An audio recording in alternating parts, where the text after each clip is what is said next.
अब ईरान के परमाणु कार्यक्रम पर जिस तरीके से ये बातचीत होने वाली है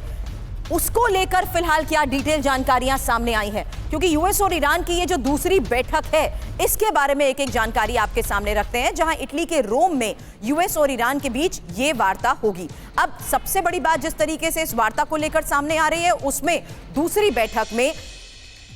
रोम में होने वाली ये वार्ता यूएस और ईरान के बीच सबसे इंपॉर्टेंट बात परमाणु कार्यक्रम, और परमाणु कार्यक्रम पर ही यूएस और ईरान के बीच अगर कोई बातचीत होती है आज के इस हालात में मनीष, तो वो बहुत मायने रखती है। तीसरी महत्वपूर्ण बात आपको बता दें, जहां 12 अप्रैल 2025 में ही ओमान में पहली बैठक हुई थी, अब दूसरी बैठक होने वाली है शनिवार को, और बैठक में दोनों देशों के बीच कोई ठोस समझौता हालांकि इससे पहले वाली बैठक में नहीं हुआ था, इसलिए अब दूसरी बैठक पर सबकी नजर है। अमेरिका ईरान ने बातचीत को सकारात्मक जरूर बताया था, लेकिन आने वाले वक्त में दोबारा होने वाली बातचीत किस लिहाज से होगी यह समझना भी जरूरी है, क्योंकि इसी बातचीत को देखते हुए जिस तरीके से ईरान और अमेरिका वार्ता में ही शर्तों के साथ डील को लेकर खबरें आई हैं, एक इंफॉर्मेशन ईरान की शर्त और अमेरिका की शर्त के आधार पर आपके सामने रख रही हूं, जहां ईरान कह रहा है कि मिडिल ईस्ट को न्यूक्लियर वेपन फ्री बनाया जाए, जबकि अमेरिका कह रहा है कि ईरान किसी भी कीमत पर न्यूक्लियर वेपन नहीं बना सकता। ईरान की दूसरी इंपॉर्टेंट बात यह है कि इजरायल से न्यूक्लियर वेपन हटाए जाएं, जबकि अमेरिका की यह शर्त है कि हुती और हिजबुल्लाह जैसे संगठनों को हथियारों में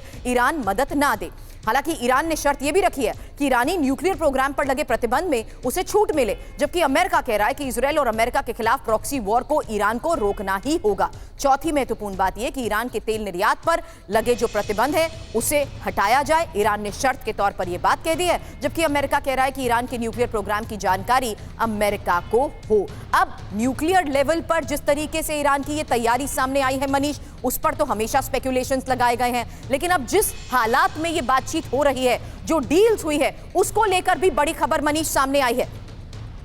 बिल्कुल, देखिए संयोग की बात है कि आज उसकी बरसी है कि 1 साल पहले किस तरीके से ईरान ने 300 मिसाइल और ड्रोन के साथ इजराइल पर अटैक किया था। तो ईरान की अपनी एक क्षमता है, ईरान की उस क्षमता को पूरी दुनिया ने 3 साल में देखा, जब उन्होंने रूस यूक्रेन युद्ध में उसके शाहिद 136 ड्रोन बेहद डिसाइसिव रहे रूस के पक्ष में। वहीं दूसरी तरफ ईरान ने ड्रोन टेक्नोलॉजी के अलावा मिसाइल टेक्नोलॉजी को काफ़ी डेवलप कर दिया है, न्यूक्लियर प्रोग्राम को वो आगे बढ़ा रहे हैं। और अगर मसला केवल ईरान और अमेरिका का होता तो एक बार आप सोचते कि चलो बातचीत से शायद हल निकल जाए, लेकिन यहाँ पर बीच में एक इजराइल नाम का कैरेक्टर है, और इजराइल के काम करने का तरीका भी आपने 3 साल में देख लिया। तो इजराइल नहीं चाहता है कि कोई बातचीत हो, लेकिन ट्रंप ने नेतन्याहू को मनाया कि एक बार बातचीत करने दो ताकि दुनिया को दिखाएं कि चलो बातचीत कर रहे हैं। असली बात यह है कि तीनों ही पक्ष यानी ईरान, इजराइल और अमेरिका इस युद्ध की तैयारी कर रहे हैं, बस मुहूर्त निकलना बाकी है। मुहूर्त के लिए एक तारीख ट्रंप की तरफ से 1 मई दी गई थी, मान लीजिए वो 2-4 हफ्ते और आगे बढ़ जाए, लेकिन जल्द से जल्द दोनों पक्षों के बीच में भयंकर जंग शुरू, यानी 1 मई की डेडलाइन से पहले शनिवार को होने वाली बातचीत भी बहुत इंपॉर्टेंट हो जाती है मनीष।